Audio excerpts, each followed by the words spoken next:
Ahora vamos a estudiar en este periodo la lección número 8, para los que tienen el manual, es la página 93.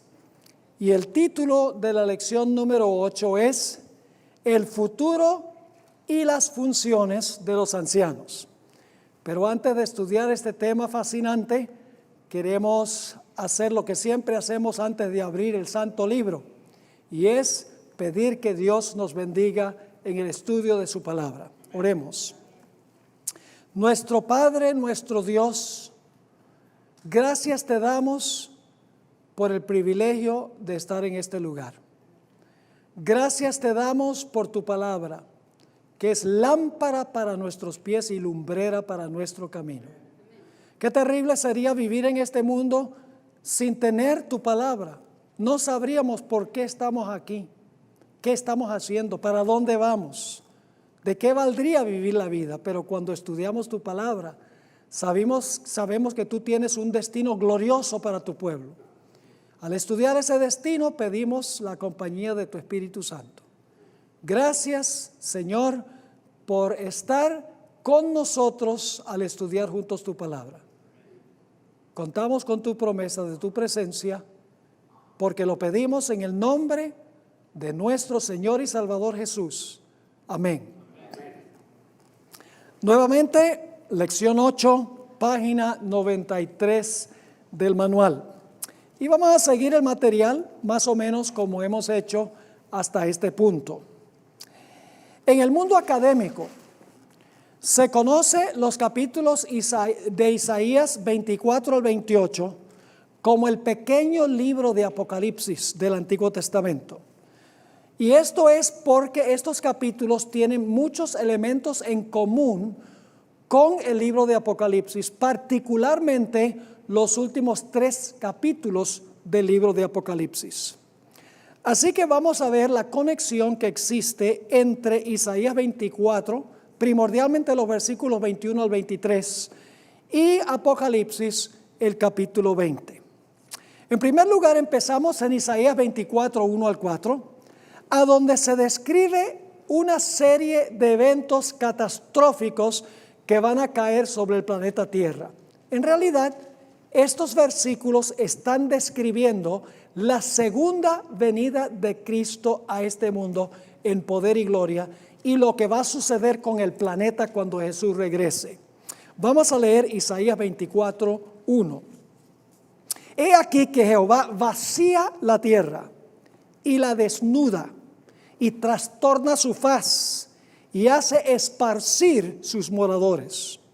Y sucederá así como el pueblo, también al sacerdote, como al siervo, así a su amo, como a la criada, a su ama, como al que compra, al que vende, como al que presta, al que toma prestado, como al que da al logro, así al que lo recibe. Es decir, a todos les va a pasar por igual, no importa su rango, no importa su profesión en este mundo. Versículo 3, la tierra será enteramente vaciada y completamente saqueada, porque Jehová ha pronunciado esta palabra.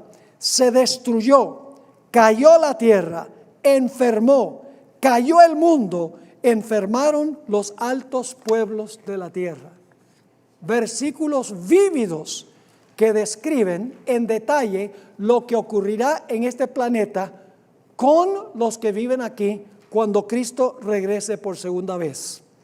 El comentarista bíblico Frederick Moriarty, en el comentario bíblico de Jerónimo, tomo 1, página 277, escribió en cuanto a lo que se describe en estos versículos. Leo, estamos en la página 94. La palabra de Dios una vez estableció el orden en el mundo. El retrato aquí, en estos versículos que acabamos de leer, el retrato aquí es la de un retorno al caos primitivo. Es decir, es un regreso a la condición del mundo antes de la creación, cuando la tierra estaba desordenada y vacía y en los cielos no había luz ni tampoco había habitantes en el planeta. Ahora, al final del capítulo 24 encontramos el clímax que describe lo que va a ocurrir en este mundo cuando el Señor Jesucristo regrese en poder y gloria. Voy a leer empezando en el versículo 18. Y acontecerá que el que huyere de la voz del terror caerá en el foso, y el que saliere del medio del foso será preso en la red. Fíjense que la gente está huyendo, ¿verdad que sí?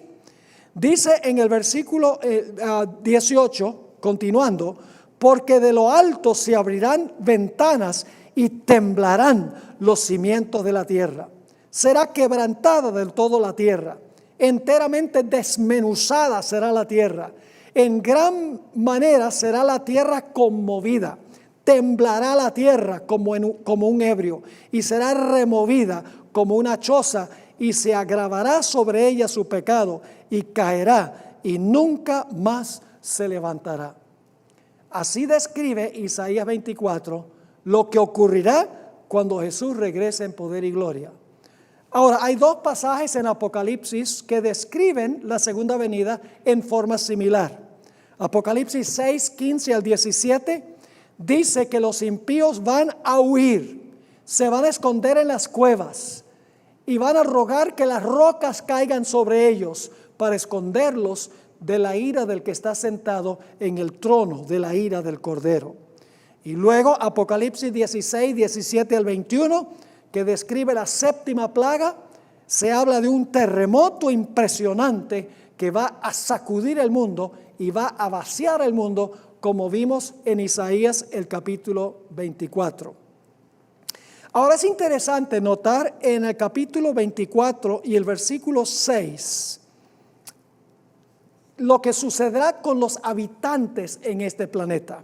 Vamos a leer el capítulo 24, 6, y el subtítulo es: cuando Cristo regrese, ¿cuántos serán dejados?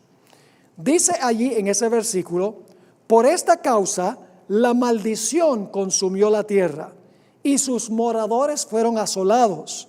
Por esta causa fueron consumidos los habitantes de la tierra y disminuyeron los hombres. Es decir, cuando venga esta catástrofe, dice, disminuyeron los hombres. Ahora, si leemos la nota, vamos a ver algo muy importante. La traducción, disminuyeron los hombres, que es la Reina Valera del año 60, es desafortunada, no capta el sentido del texto original. En realidad, en el idioma hebreo en que fue escrito el Antiguo Testamento, la frase dice: pocos hombres fueron dejados. En vez de decir disminuyeron los hombres, que da la impresión de que quedan unos poquitos, dice en realidad: pocos hombres fueron dejados. La palabra dejados es una palabra en el Antiguo Testamento que denota un remanente. Es decir, los dejados en este versículo se refiere al remanente que sobrevive la segunda venida. Es decir, cuando disminuye el número de los hombres, los que quedan o los que son dejados son el remanente fiel, porque todos los impíos van ¿a qué? Todos los impíos van a morir. Ahora, es digno de notar, estamos en la página 95, es digno de notar que cada vez que Elena White cita Isaías 24:6, y lo cita varias veces en sus escritos, deja por fuera la última frase, pocos serán dejados. Es decir, cita el versículo 6 hasta donde dice, fueron consumidos los habitantes de la tierra, y ya no cita más del versículo. Ella entendía muy bien que cuando Cristo venga no será dejado vivo ningún impío, solo quedarán con vida, ¿quiénes? Los que aceptaron a Cristo Jesús. Esos son los dejados, los que recibieron a Jesús como Salvador, es decir, los justos. Y ustedes dicen, ¿cómo sabemos eso? Bueno, hay que buscar otros versículos a donde se encuentra esa palabra dejados, para ver a quiénes se refiere. Noten Isaías 4 y vamos a leer el versículo 3. Ahí dice 1 al 3 para darles el contexto, pero vamos a leer solamente el versículo 3. Aquí está hablando de un ataque contra la ciudad de Jerusalén. Jerusalén va a ser destruida, pero va a haber un grupo que no será destruido cuando caiga la ciudad. Dice allí, y acontecerá que el que quedare en Sión y el que fuere ¿qué? la mismita palabra, el que fuere dejado en Jerusalén, será llamado ¿qué? ¿O el dejado es el malo o es el bueno? El justo, porque dice, será llamado santo. Todos los que en Jerusalén estén registrados entre los ¿qué? Entre los vivientes. Entonces los dejados, ¿son los impíos que mueren o son los vivos que quedan? ¿O son dejados? Los vivos que son dejados. ¿Quiénes son los únicos vivos dejados cuando Cristo regrese por segunda vez? Solamente los justos serán dejados. Ahora, la palabra también aparece en Génesis 7 y el versículo 22 y 23. Génesis 7, 22 y 23, que describe el diluvio. Voy a leer esos versículos. Dice, todo lo que tenía aliento de espíritu de vida en sus narices, todo lo que había en la tierra, ¿qué? Murió. Así fue destruido todo ser que vivía sobre la faz de la tierra, desde el hombre hasta la bestia, los reptiles y las aves del cielo. Y fueron raídos de la tierra, es decir, todos los impíos y todo fue ¿qué?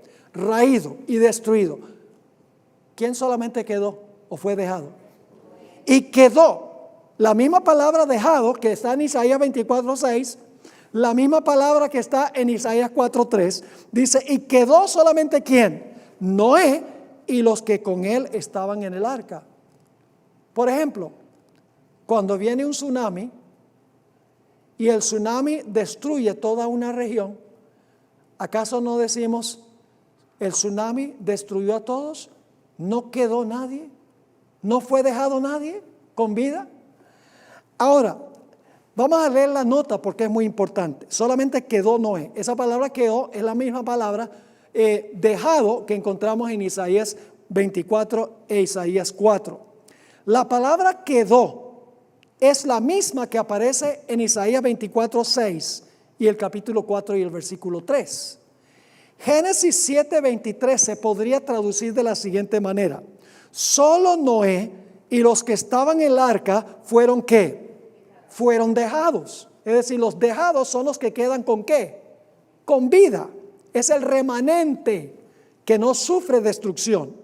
Es decir, en medio del cataclismo del diluvio, Noé y su familia quedaron con vida, fueron dejados. Ahora aquí viene el punto clave. Esto nos ayuda a entender Mateo 24, 40 y 41, a donde en el contexto de la segunda venida, Jesús explicó que uno será dejado y el otro será ¿qué? Tomado. ¿Quién es el dejado allí? ¿Los que se pierden o los que se salvan? Los que se salvan. ¿Y quiénes son los que son tomados por sorpresa y destruidos? Los impíos. Es diferente que lo que generalmente se piensa. Yo escribí un librito muy interesante, está solamente en inglés, tiene como unas 32 páginas aproximadamente, donde trato Mateo 24, 40 y 41, el tomado y el dejado. Hago un análisis detallado de toda la Biblia y no cabe duda que el dejado es el que queda con vida en una catástrofe, mientras que el que es tomado es el que es destruido. Noten 1 de Pedro 3 y el versículo 20. El texto explica que los hombres disminuyeron hasta quedar solo Noé y su familia. Dice allí, en 1 de Pedro 3, estamos en la página 96, en la parte de arriba de la página, mientras se preparaba el arca, en el cual que pocas personas, es decir, 8 fueron salvados por agua. Ahora, cuando Jesús venga, va a suceder algo muy interesante. Jesús va a castigar a 2 grupos cuando regrese por segunda vez. Isaías 24, 21 describe a esos 2 grupos que van a ser castigados. Dice en Isaías 24, 21, y acontecerá en aquel día, ¿cuál día? El día que acabamos de leer, cuando se va a vaciar el mundo, cuando va a ser destruido, un terremoto mundial, van a quedar pocos vivos. En aquel día, cuando Cristo venga, Jehová hará ¿qué cosa? Castigará al ejército de los cielos en lo alto. ¿Y qué más va a hacer? ¿Y a quiénes más? Y a los reyes de la tierra sobre la tierra. ¿Cuántos grupos van a ser castigados cuando Jesús venga? Dice, castigará al ejército de los cielos en lo alto y a los reyes de la tierra sobre la tierra. Me gusta la forma como lo expresa la Nueva Versión Internacional. El mismo versículo dice, en aquel día el Señor castigará a los poderes celestiales en el cielo y a los reyes terrenales en la tierra. Dos grupos, un grupo celestial y un grupo terrenal van a ser castigados. Ahora la pregunta clave es, ¿quiénes son los poderes celestiales que van a ser castigados en la segunda venida? Vamos a Efesios, el capítulo 6 y el versículo 12, para ver quiénes son estos poderes celestiales que van a ser castigados según la Nueva Versión Internacional. Dice allí en Efesios 6 y el versículo 12, porque no tenemos lucha contra ¿qué? Sangre y carne. ¿Qué significa eso, contra sangre y carne? No tenemos lucha contra seres humanos, ¿verdad? Cristo tomó carne y sangre de la nuestra, significa que se hizo humano. Es decir, no tenemos lucha contra carne y sangre y carne, sino contra ¿quiénes? Principados, ¿contra qué? Potestades, contra los gobernadores de las tinieblas de este siglo, contra huestes espirituales de maldad, ¿dónde? En las regiones celestes. ¿Quiénes entonces son estos poderes celestiales? No son carne y sangre, sino que son Satanás y sus ángeles que serán castigados cuando el Señor Jesucristo regrese en poder y gloria. Notemos varias cosas más que encontramos aquí en la nota, al pie de la página.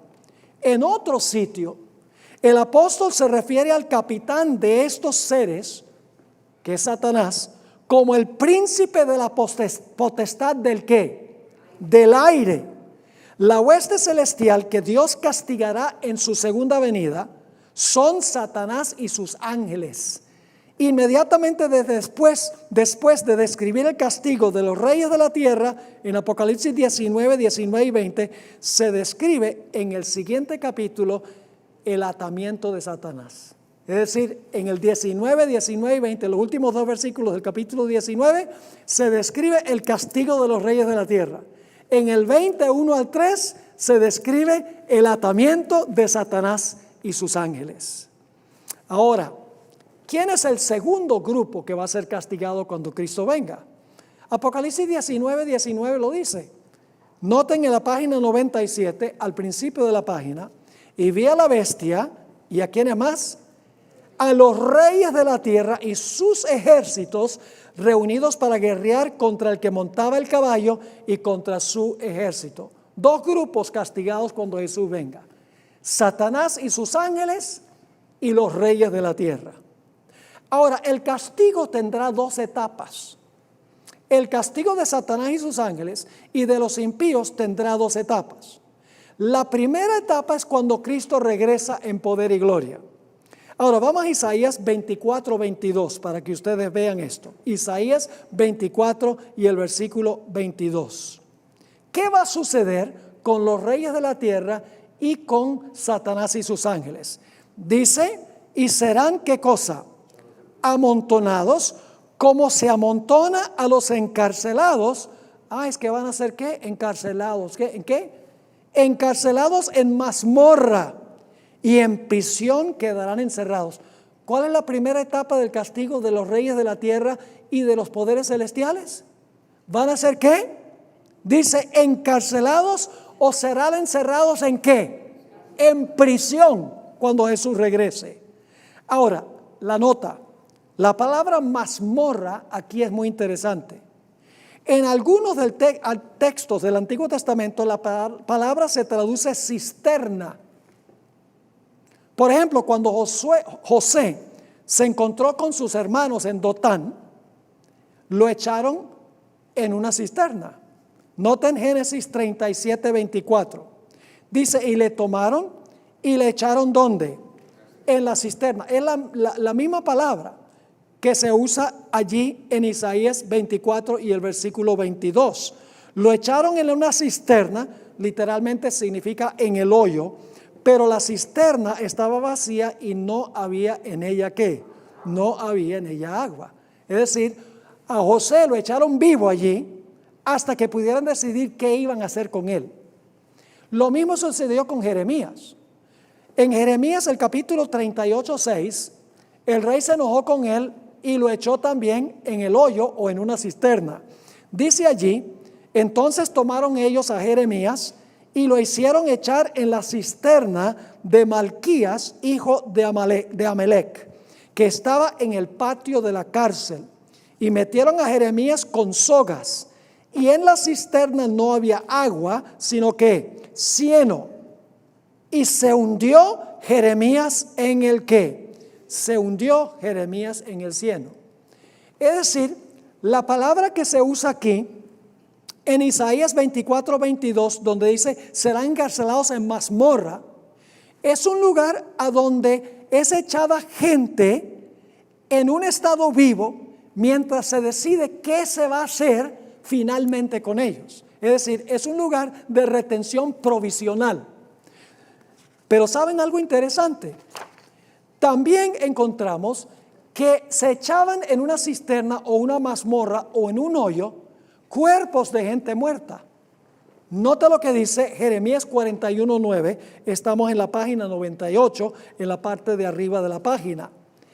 Dice, y la cisterna en que echó Ismael todos los cuerpos de los hombres que mató a causa de Gedalías, era la misma que había hecho el rey Asa a causa de Baasa, rey de Israel. Ismael, hijo de Netanías, la llenó ¿de qué? De muertos. Es decir, esta palabra mazmorra, hoyo, cisterna, es un hueco a donde se echan dos clases de personas. Primero, personas en un estado viviente hasta que se decida qué se va a hacer con ellos. Y en segundo lugar, cuerpos de personas que están ¿qué? Personas que están muertas. Ahora vamos a leer la nota, que es muy importante. El hoyo no solo es un lugar de retención para los vivos. La palabra se usa sinónimamente con la muerte, la sepultura y el abismo. Es decir, hay versículos donde se usa esas tres palabras, muerte, sepultura y abismo. Y como veremos en unos momentos, Satanás y sus ángeles quedarán confinados allí, estando ¿cómo? Vivos, mientras que los reyes de la tierra quedarán confinados ¿cómo? Por la muerte. La palabra abismo en Apocalipsis 20 es la misma, es sinónima con la palabra hoyo. Ahora notemos algunos versículos a donde esta palabra, que se traduce cisterna, mazmorra, hoyo, se usa en relación con el abismo y con la sepultura. Isaías 38:18. Porque el Seol, en realidad el Seol es el lugar a donde se echa gente muerta. El Seol no te exaltará, ni te alabará ¿qué? La muerte. Es decir, los que van al Seol están ¿qué? Muertos. Ni los que descienden al ¿qué? Al sepulcro esperarán tu verdad. Es decir, la palabra se usa aquí en tres formas: Seol, muerte y sepulcro. Ahora noten el Salmo 30 y el versículo 3. Oh Jehová, hiciste subir mi alma, una mejor traducción es mi vida, ¿de dónde? Del Seol. Me diste vida para que no descendiese ¿a dónde? A la sepultura. ¿Qué es el Seol? Es un lugar donde se sepulta gente que está muerta. Proverbios 1 y el versículo 12. La misma palabra se traduce abismo. Dice, los tragaremos vivos como el Seol y enteros como los que caen en un ¿qué? En un abismo. Ahora, ¿qué va a pasar cuando Cristo venga por segunda vez con Satanás y con sus ángeles? Apocalipsis 20 y el versículo 2 y 3 dice, y prendió al dragón, la serpiente antigua que es el diablo y Satanás. ¿Y qué hizo con él? Y lo ató. ¿Por cuánto tiempo? Por 1000 años. Lo ató por 1000 años. Y lo arrojó ¿a dónde? Ah, qué interesante. Al abismo. ¿Y lo qué? Oh, lo encerró. ¿Y puso qué cosa? Su sello sobre él, para que no engañase más a las naciones hasta que fuesen cumplidos 1000 años, y después de esto debe ser desatado por un poco de tiempo. ¿Qué va a pasar con Satanás en la segunda venida y con sus ángeles? Van a ser atados, van a ser echados en prisión, van a ser echados en el abismo, dice aquí. Vamos a leer la nota. Dios echará a Satanás y a sus ángeles al hoyo o el abismo en la segunda venida, a donde permanecerán, ¿qué cosa? Vivos durante los 1000 años. Porque en el hoyo son echados gente viva hasta que se decida qué se va a hacer con ellos, y gente que está, ¿qué? Muerta. Durante este mismo periodo, Dios encerrará a los impíos en la prisión de la ¿qué? De la muerte. Ahora vamos a la siguiente página. ¿A dónde quedará confinado Satanás durante los 1000 años inmediatamente después de la segunda venida? Isaías 14:15 nos lo dice. Allí la palabra hoyo se coloca en paralelismo sinónimo con el Seol. Es decir, cuando Cristo venga, viene la primera etapa del castigo. La primera etapa es que Satanás y sus ángeles son echados en el hoyo, estando ¿qué? Vivos. Los reyes de la tierra van a perecer, según Apocalipsis 19:21, y quedarán encerrados, pero en un estado muerto. Esa es la primera etapa del castigo. Ahora, ¿qué va a pasar con Satanás y sus ángeles durante los 1000 años? Van a quedar atados en este planeta. Es decir, van a quedar encerrados en prisión, por así decirlo. ¿Y qué va a pasar con los impíos? Todos los impíos van a morir. Ahora yo pregunto, ¿qué va a pasar cuando terminen los 1000 años? Cuando terminen los 1000 años, yo pregunto, ¿los impíos van a resucitar? ¿Van a ser sueltos de su prisión los impíos? Sí, porque van a resucitar. En un momento lo vamos a leer. ¿Y Satanás y sus ángeles también van a ser soltados de su prisión? ¿Cómo no? Ahora, noten Apocalipsis 20 y el versículo 5. Dice, pero los otros muertos son los primeros muertos son los justos que resucitan y van con Jesús al cielo. Los otros muertos no tornaron a vivir hasta que se cumplieran ¿cuánto tiempo? Los 1000 años. Es decir, ¿a dónde van a quedar todos los impíos durante los 1000 años? Van a estar ¿qué? Muertos, porque no resucitan hasta terminar los 1000 años. Es decir, los dos grupos, cuando Cristo regrese por segunda vez, van a ser echados en prisión. Satanás y sus ángeles en un estado vivo, los impíos estando muertos. Después de los 1000 años, ¿qué va a pasar? Después de los 1000 años, Satanás y sus ángeles serán sueltos de su prisión, y los impíos van a resucitar y van a ser soltados también de su prisión por un corto tiempo, dice la Biblia. Ahora, ¿por cuánto tiempo van a quedar encerrados Satanás y sus ángeles y los impíos en este mundo? 1000 años. Apocalipsis 20 dice 1000 años. Pero ¿cómo lo expresa Isaías? Vamos a notar una vez más Isaías el capítulo 24-21, y luego vamos a leer el versículo 22, la última parte. Dice en el capítulo 24-21, en aquel día el Señor castigará a los poderes celestiales en el cielo y a los reyes terrenales en la tierra. Y dice, ¿qué va a hacer? ¿Los va a qué? Los va a encerrar en mazmorra. Y luego la última parte del versículo 22 dice, y serán castigados, ¿qué cosa? Después de muchos días.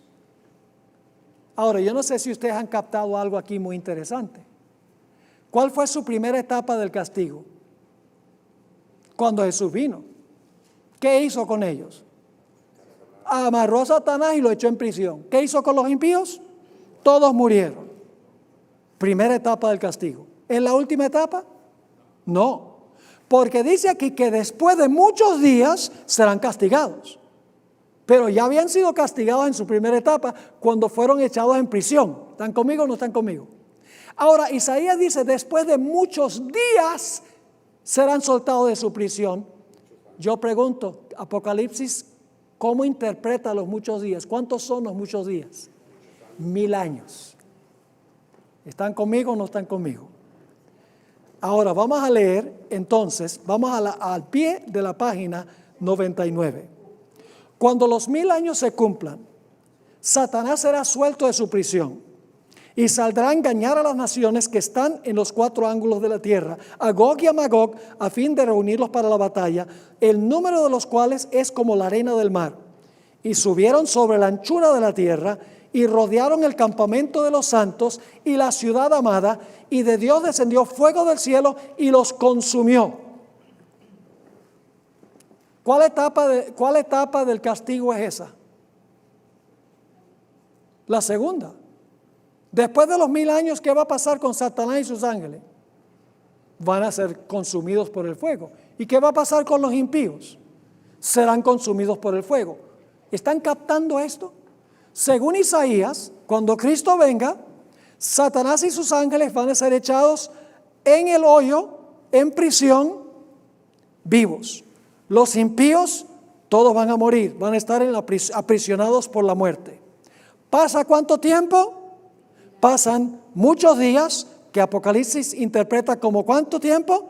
1000 años. Después de los 1000 años, Satanás y sus ángeles son soltados de su prisión y los impíos son soltados también porque resucitan del sepulcro.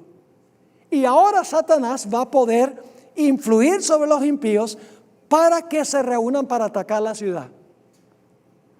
Pero ¿qué va a pasar? ¿Van a tener éxito en atacar y vencer la ciudad? No, van a sufrir la segunda etapa de su castigo. Serán echados en el lago de fuego, donde sufrirán la segunda etapa final de su castigo, que es la muerte segunda, de la cual no habrá resurrección. ¿Vamos bien? Ahora, después cuando el Señor Jesucristo regrese, algo va a pasar, según Apocalipsis 21 y el versículo 2. Dice: yo, Juan, vi la santa ciudad, la nueva Jerusalén, descender del cielo de Dios, dispuesta como una esposa ataviada para su marido. ¿Qué va a pasar cuando Cristo regrese después del milenio? Va a descender, ¿qué cosa? Va a descender a la tierra la santa ciudad. Y vamos a leer Apocalipsis 21, 23, que se encuentra un poquito más abajo. ¿Qué característica tiene la ciudad? La ciudad no tiene necesidad de ¿qué? De sol ni de luna que brillen en ella, porque la gloria de Dios la ilumina y el Cordero es su lumbrera.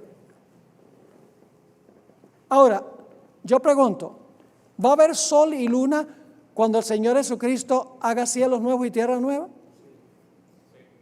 Sí, va a haber sol y luna, pero usted dice, aquí dice no habrá necesidad del sol ni de luna.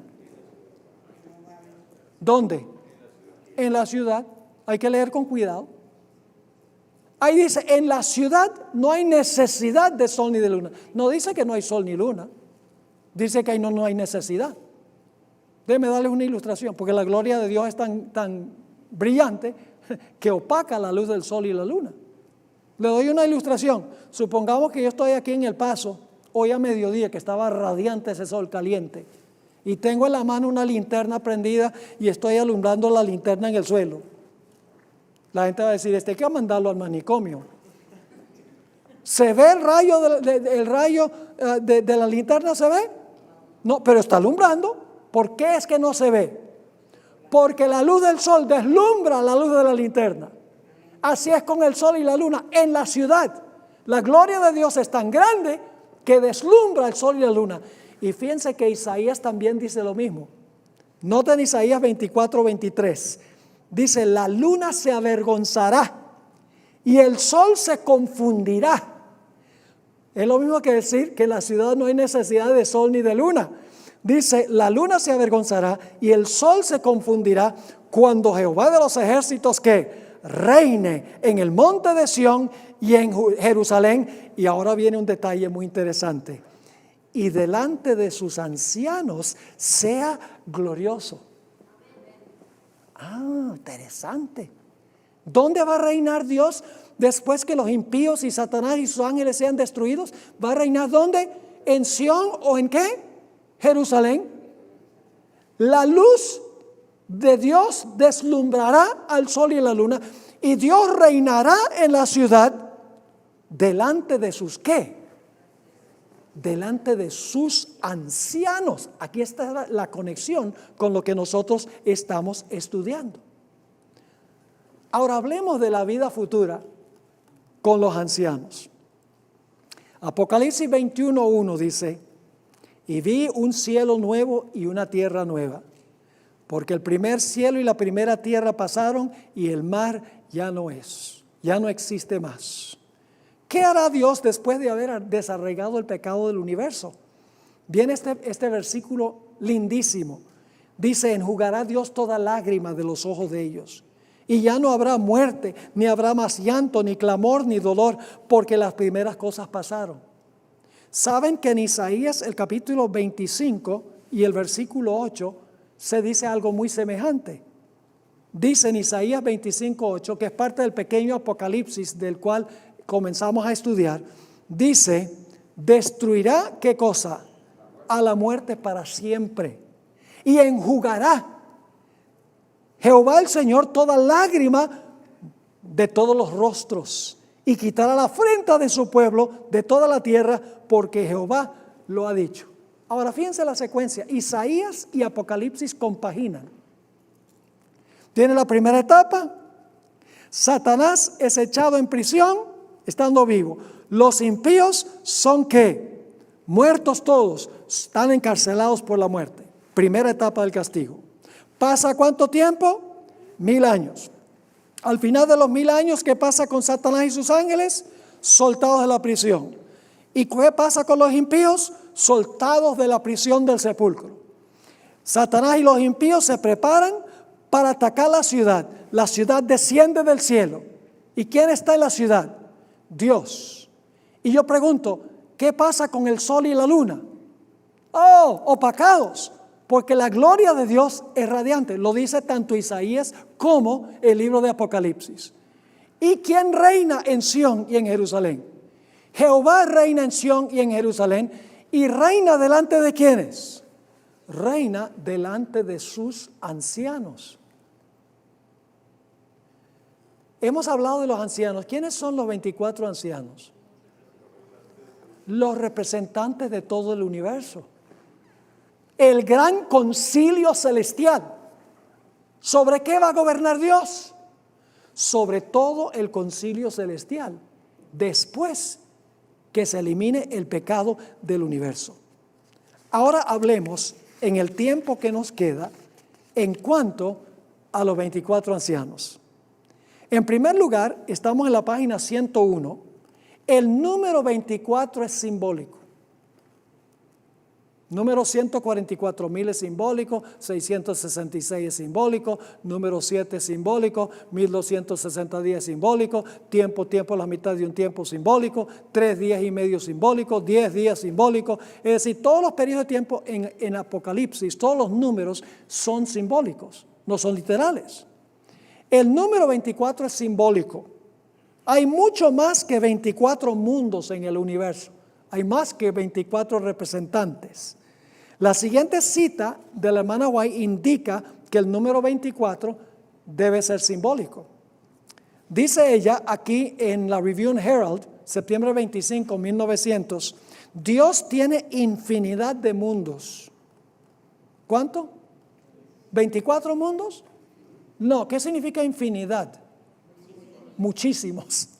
Dios tiene infinidad de mundos que obedecen su ley. Esos mundos son gobernados teniendo en cuenta la gloria del Creador. Cuando los habitantes de esos mundos consideran el elevado precio que se pagó para salvar al hombre, se llenan de asombro. Con un interés intenso observan el conflicto entre Cristo y Satanás. Y al progresar este conflicto, la gloria de Dios es cada vez más brillante. Le rinden, ¿qué cosa? Alabanza a Dios. Dios tiene infinidad de mundos. Ahora vamos a notar algo interesante. Y es que la organización del reino de Cristo en esta tierra, que se llama la iglesia, es un reflejo de la organización que tiene Dios en el cielo. La hermana White dice que la primera ley del cielo es el orden. Yo sé que en inglés decimos cleanliness is next to godliness, pero en realidad la primera ley del cielo es el orden.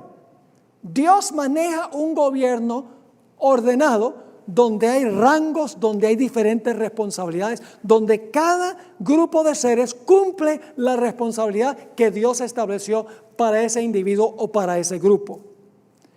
Ahora voy a leerles esta cita en la maravillosa gracia de Dios, página 76. Aquí habla de la iglesia y dice, la iglesia de Dios en la tierra es ¿qué cosa? Una con la iglesia de Dios en el cielo. Los creyentes de la tierra y los seres del cielo que nunca han caído constituyen ¿qué cosa?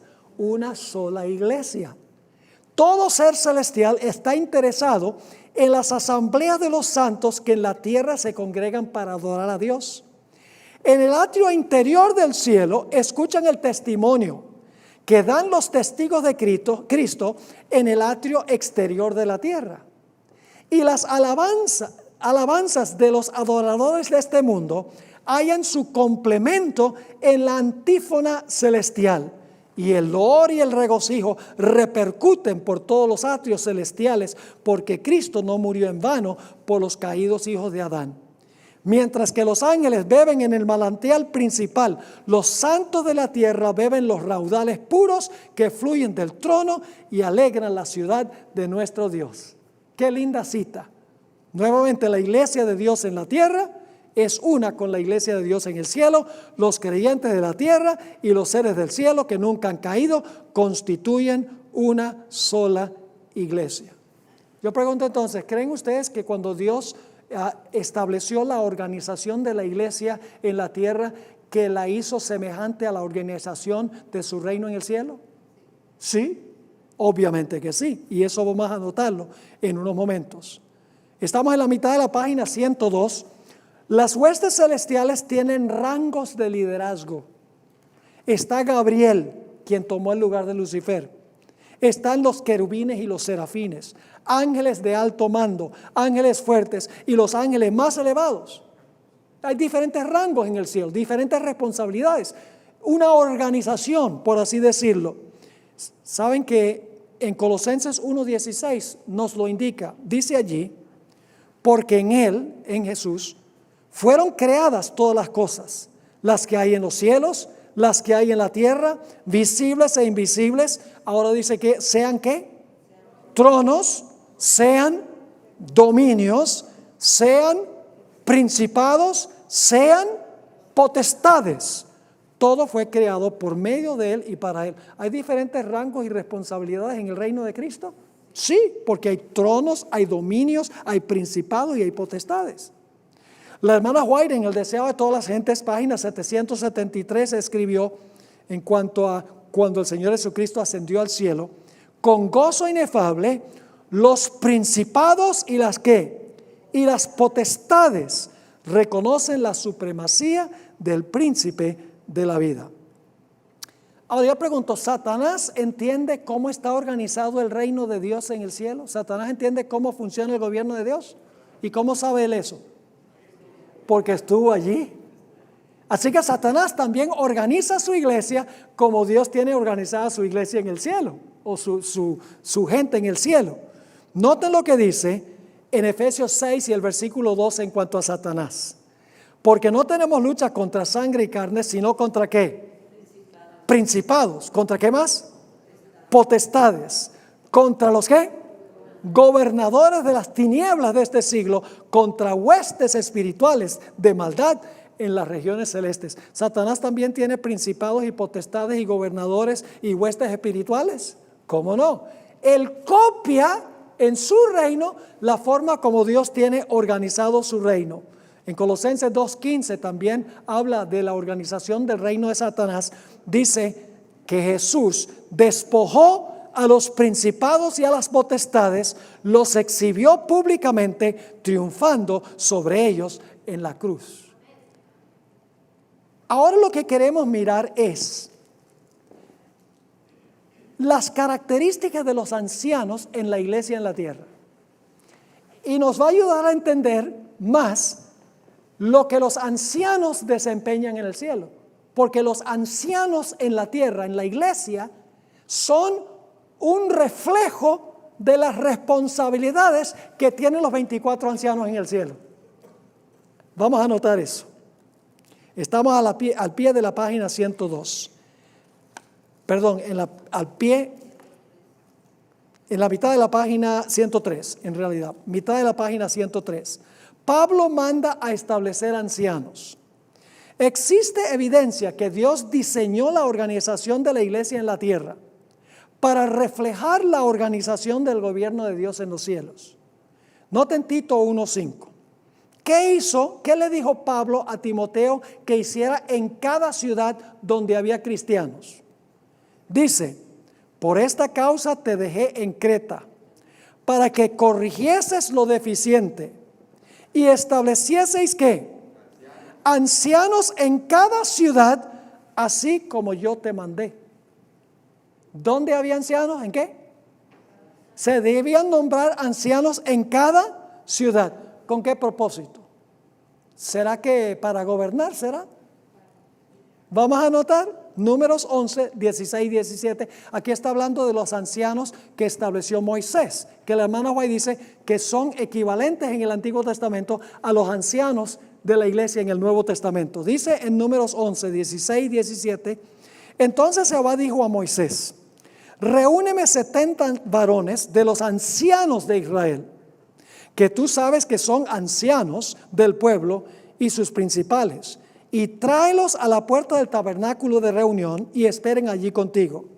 Y yo descenderé y hablaré allí contigo y tomaré el espíritu que está en ti y pondré en ellos y llevarán contigo la carga del pueblo y no la llevarás tú solo. ¿Qué debía nombrar Moisés? Ancianos. ¿Con qué propósito? Para ayudarlo en la obra de administrar al pueblo de Israel. Elena White trazó un paralelo entre los ancianos que colocó Moisés y los ancianos de la iglesia. Fíjense lo que escribió. Esto se encuentra en Hechos de los Apóstoles, página 77. Más tarde, al escoger 70 ancianos para que compartieran con él, es decir, con Moisés, las responsabilidades de ¿qué? De liderazgo. Los ancianos son ¿qué? Líderes, muy bien. Moisés tuvo cuidado de escoger como ayudantes suyos mujeres de dignidad. No dice mujeres, dice hombres de dignidad, de sano juicio y de experiencia. En su encargo a estos ancianos en ocasión de su ordenación. ¿Fueron ordenados estos ancianos por Moisés? Sí. ¿Y eran qué? Hombres, lo dice la hermana White. Sigue diciendo, vuelvo otra vez un poquito, dice, en su encargo a estos ancianos en ocasión de su ordenación, expuso algunas de las cualidades que capacitan a un hombre, ¿a un qué? A un hombre para ser un sabio ¿qué? Gobernante en la iglesia. ¿Qué hacen los ancianos? ¿Los ancianos gobiernan, sí o no? ¿Representan el lugar de donde son? ¿Son representantes? Sí, lo vimos.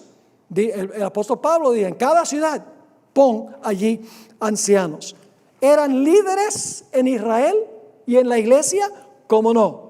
Noten 1 Timoteo 5:17. Otra vez se enfatiza que los ancianos gobiernan como los 24 ancianos en el cielo. Los representantes de los mundos gobiernan sus mundos, representan sus mundos, son líderes de sus mundos.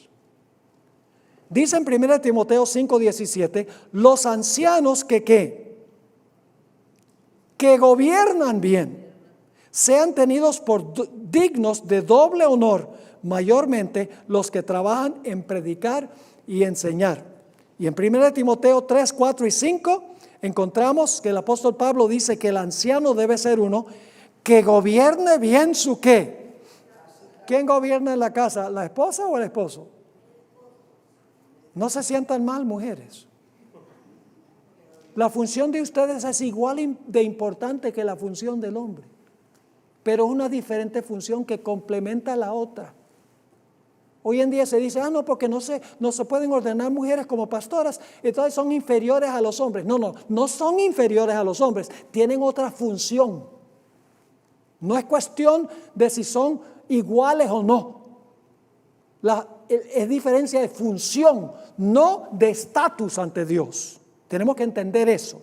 Así que dice, que gobierne bien su casa, que tenga a sus hijos en sujeción, es decir, gobierna sobre ellos, con toda honestidad, pues que el que no sabe qué, gobernar su propia casa, ¿cómo cuidará de la iglesia de Dios? No solo debe el hombre gobernar en la casa, sino que también en la iglesia. Los ancianos gobiernan, representan, cada diferente lugar representan a ese lugar específico. Ahora yo pregunto, en la iglesia del Nuevo Testamento se celebraban concilios a donde venían ancianos representando los diferentes lugares. Ve qué interesante esto, ¿verdad que sí? Fíjense, se nombraron ancianos como delegados al concilio de Jerusalén para deliberar sobre el problema de la circuncisión en la iglesia. Dios reúne el concilio celestial con los representantes de los mundos para deliberar sobre ciertos asuntos, ¿sí o no? Ya lo estudiamos. Noten Hechos 15:6. Y se reunieron los apóstoles y los ancianos para conocer de este asunto, cómo resolver el problema de la circuncisión en todo el imperio romano. Hechos 16:4 y 5. Después que se toma la decisión, dice, y al pasar por las ciudades, les entregaban a las iglesias las ordenanzas que habían acordado, ¿quiénes? Los apóstoles y los ancianos que estaban, ¿dónde? En Jerusalén. ¿A dónde dónde fueron para tener esta reunión? A un lugar, a Jerusalén. ¿A dónde van los 24 ancianos cuando Dios los invita al concilio celestial? A la nueva Jerusalén. Así que dice, y al pasar por las ciudades les entregaban las ordenanzas que habían acordado los apóstoles y los ancianos que estaban en Jerusalén para que las guardasen. Así que las iglesias eran confirmadas en la fe y aumentaban en número cada día, todo funcionando en orden.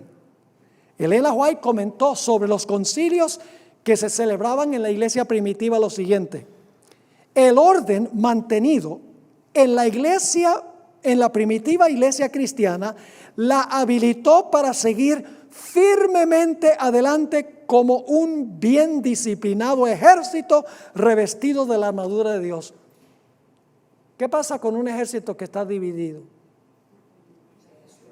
¿Saben cuál es la gran tragedia de la lucha que hay en Norteamérica ahora con el asunto de la ordenación de la mujer? Es que estamos peleando por eso y no estamos haciendo lo que Dios nos llamó a hacer. El diablo nos ha distraído de nuestra misión. Así que la hermana White dice, el orden mantenido en la iglesia primitiva la habilitó para seguir firmemente adelante como un bien disciplinado ejército revestido de la armadura de Dios. Aunque las compañías o grupos de fieles estaban esparcidos en un dilatado territorio, eran todos miembros de un solo cuerpo y actuaban de concierto y en mutua armonía. Cuando se suscitaban disensiones en alguna iglesia local, como ocurrió después en Antioquía y otras partes, los fieles no lograban avenirse. No se consentía en que la cuestión dividiese a la iglesia, sino que se la sometía a un ¿qué? A un concilio general, como hace Dios en el cielo, de todos los fieles, constituido por ¿qué? Delegados de las diversas iglesias locales, con los apóstoles y ancianos en funciones de gran responsabilidad. Así, por la concertada acción de todos, se desbarataban los esfuerzos que Satanás hacía para atacar a las iglesias aisladas y quedaban deshechos los planes de quebranto y destrucción que forjaba el enemigo. Qué lindo sería si la iglesia hoy fuera así. Siguiente párrafo muy importante. Una de las funciones de los ángeles es ofrecer el humo del incienso con las oraciones de los santos. Esto ya lo vimos. Por eso es que el velo entre el lugar santo y el lugar santísimo estaba bordado con ángeles. La escalera que vio Jacob también ilustra el rol que juegan los ángeles en presentar las oraciones de los santos ante el trono de Dios. Es posible que los 24 ancianos sean ancianos de turno. Es decir, no todos los ancianos de todo el imperio romano fueron a Jerusalén. Se escogieron representantes de las iglesias para ir. Así que creo yo que los 24 ancianos eran escogidos como ancianos de turno, como los 24 turnos de los sacerdotes en el servicio del santuario. En el servicio del santuario del Antiguo Testamento había 24 ciclos de sacerdotes que se escogían para servir en el santuario. Y ellos ofrecían el incienso. ¿Qué es lo que hacen qué? Los 24 ancianos, según dice esta cita de la hermana White. Así que resumamos al pie de la página 105. Los ancianos eran ¿qué? Gobernantes y supervisores de sus respectivas ¿qué? Áreas geográficas. ¿Es eso cierto también de los ancianos que gobiernan a nivel universal? Sí, ya lo hemos visto. Los ancianos sirvieron como ¿qué? Representantes de la región geográfica donde servían. ¿También es cierto del concilio celestial? ¿Sí o no? ¿Cómo no? Los ancianos asistían a un concilio como ¿qué? Como delegados de todos los rincones del imperio para deliberar sobre asuntos relacionados con el bienestar de ¿qué cosa? De la iglesia mundial. Los ancianos eran ¿qué? Administradores de la región de donde venían. ¿Es eso cierto de los ancianos en las iglesias terrenales? Ustedes saben que sí. ¿Es un reflejo del plan de Dios en el cielo? Solo que en el cielo es todo el universo. Aquí es este pequeño mundo. Y finalmente, mantenían a la iglesia encauzada y la ¿qué? Y la protegían de movimientos heréticos. Y la hermana hoy tiene una cita donde dice que los ángeles más excelsos deben siempre ocupar su posición para que el enemigo no los pueda vencer, porque si dejan su posición, podrían ser vencidos por el maligno. Así que la organización de los ancianos terrenales nos explican la función de los ancianos a nivel universal. Qué gran privilegio, hermanos y hermanas, ser anciano de la iglesia y cumplir todas estas responsabilidades: administrar, gobernar, proteger, representar, delegar, al igual que hacen los 24 ancianos a nivel celestial y universal. Así que aquí terminamos nuestro estudio sobre los 24 ancianos y en nuestra próxima clase continuaremos.